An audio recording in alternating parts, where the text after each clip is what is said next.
চিন্তা করেন মানুষের কি বুদ্ধি, সাগরের নিচ দিয়া টানেল করছে মানুষ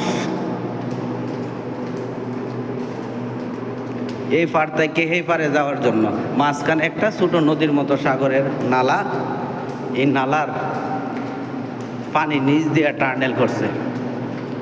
আর এই টার্নেল দিয়ে আমি আর আমার ভাই ইউসুফ ভাই যাইতেছি, তাই মনে হইলো যে ভিডিও করে আপনাদের মাঝে এটা আপলোড করি। আপনারা যারা দুবাই আসেন নাই তারা অন্তত দেশে বইয়া এই টার্নেলটা দেখতে পারবেন এবং দুবাইয়ের যে একটা সৌন্দর্য এটা উপভোগ করতে পারবেন।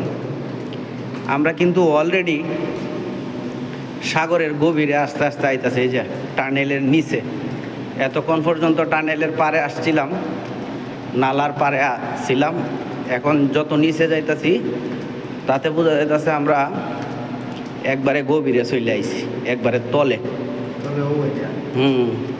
এটা পার দেখা যাইতেছে। এত সুন্দর করে প্রযুক্তির দ্বারাই টানেলের যে রাস্তাটা করা হয়েছে, পারাপারের রাস্তাটা, এটা তো আমাদের বাংলাদেশও আছে কিনা তা আমি জানি না। যদি থাকে কোথাও তাহলে কেউ কমেন্টের মাধ্যমে জানাইবেন।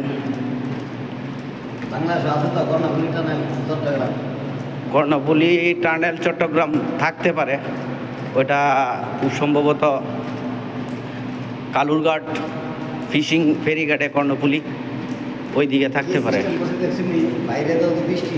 হ্যাঁ, এই দেখেন